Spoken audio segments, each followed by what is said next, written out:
Baik, Assalamualaikum warahmatullahi wabarakatuh. Selamat pagi semuanya. Kita lanjutkan. Waalaikumsalam warahmatullahi wabarakatuh. Kita lanjutkan hasil output SPSS tadi dengan interpretasi. Setelah kita kopas output tadi ke Word, maka kita lihat interpretasi sederhananya seperti ini.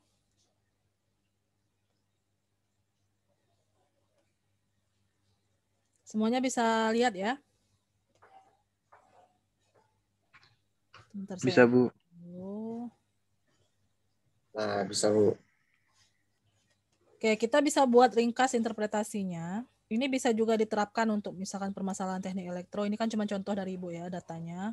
Untuk realnya nanti bisa dicari permasalahan terkait teknik elektro gitu ya.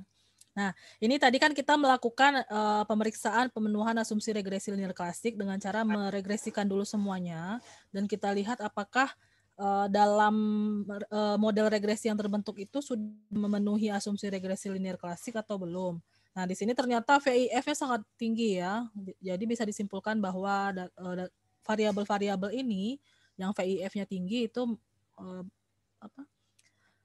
melanggar asumsi tidak terdapatnya multikolinearitas gitu ya. Berarti dia dengan tingginya VIF mengimplikasikan bahwa si variabel ini berkorelasi dengan berkorelasi tinggi dengan variabel bebas lainnya. Nah, di sini tadi Ibu sebutkan adanya outlier atau pencilan. SPSS mendeteksi kasus ketujuh itu merupakan pencilan atau outlier. Jadi nilainya berbeda dengan nilai-nilai yang lain gitu ya. Ini bisa kita keluarkan dari model untuk mempercantik modelnya atau kita biarkan karena kita memilih jalan transformasi. Jadi ini nggak apa-apa tetap dalam model gitu ya.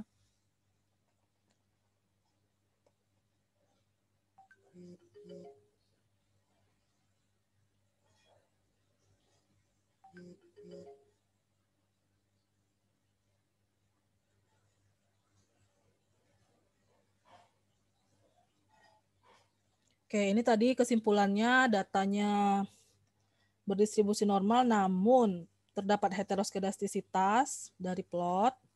Kita lihat dari plot. Nah, ini tadi langsung kita masuk ke hasil dilakukan transformasi variabel dengan melenkan semua variabel. Ternyata 3 variabel bebas VIF-nya masih tinggi sehingga variabel bebas yang tidak memenuhi asumsi multikolinearitas karena VIF-nya tinggi dikeluarkan dari model sehingga diperoleh output sebagai berikut. Dan dilihat dari output itu ternyata asumsi regresi linear klasiknya sudah dipenuhi sehingga kita bisa membuat model regresinya seperti ini. Persamaan regresi ln Y sama dengan 4,22 plus 0,017 ln X1 plus 0,06 ln X2. Ini adalah persamaan regresi yang terbentuk. Karena kita melakukan transformasi, jadi mempengaruhi persamaan regresinya. Kita masukkan ln-nya di sini. Biasanya yang menggunakan ini dinamakan dengan model Cobb-Douglas. Jika menggunakan transformasi lain, namanya beda lagi. Ini contoh saja. Ini scatter plotnya yang menunjukkan bahwa data sudah tidak lagi memiliki heteroskedastisitas atau sudah homoskedastisitas, yakni variance dari residu itu sudah seragam ya antar variabel bebasnya. Nah, untuk autokorelasi kita lihat nilai Durbin-Watson-nya adalah 0,111.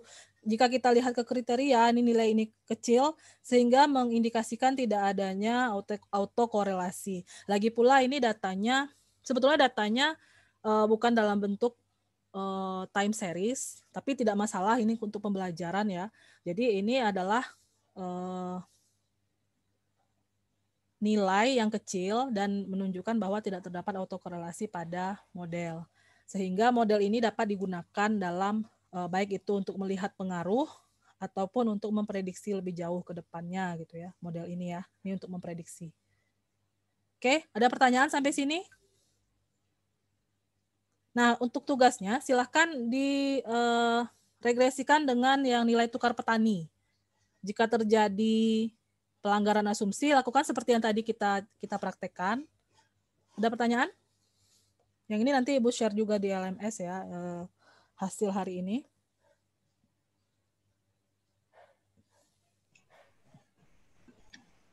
Halo, ada pertanyaan? Tidak, Bu. Izin bertanya, Bu. Ya, silakan. Berarti yang di inter situ yang hasilnya aja. Iya, nggak usah dikopas semuanya. Tadi kan banyak ya proses-proses yang kita lakukan. Kita ambil proses awal, ini yang proses awal ya, proses awal dengan proses akhirnya saja.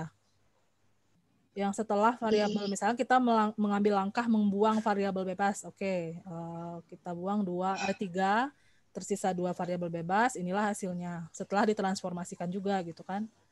Walaupun tadi banyak ya, di output kan banyak tuh beberapa kali regresi linier berganda kita lakukan. Nah, tapi kita cukup ambil awal dan akhir saja. Oke, makasih, Bu. Oke. Ada lagi pertanyaan? Izin bertanya, Bu. Ya, silakan. Itu tugasnya dikumpul di learning kayak kemarin ya, Bu? Ya, nanti Ibu, ini kan Ibu share yang ini sebagai file yang termuat dalam tugas gitu. Seperti biasa lah. Mungkin nanti Ibu kabari kalau sudah Ibu share. Waktu pengerjaan seminggu cukup lah ya. Jadi minggu depan kita move on ke materi ANOVA. Baik, Bu. Terima kasih. Oke, sama-sama. Ada lagi pertanyaan? Jika tidak, kita cukupkan pertemuan kali ini. Mohon maaf jika terdapat kesalahan dalam penyampaian ataupun dalam materi. Dan jika ada pertanyaan, silakan ditanyakan di WA Group untuk lebih lanjutnya. Wabillahi taufiq wal hidayah. Selamat siang dan salam sejahtera untuk kita semua. Assalamualaikum warahmatullahi wabarakatuh. Waalaikumsalam warahmatullahi wabarakatuh. Terima kasih, Bu. Terima kasih, Bu. Ibu Enmit ya. Baik, Bu.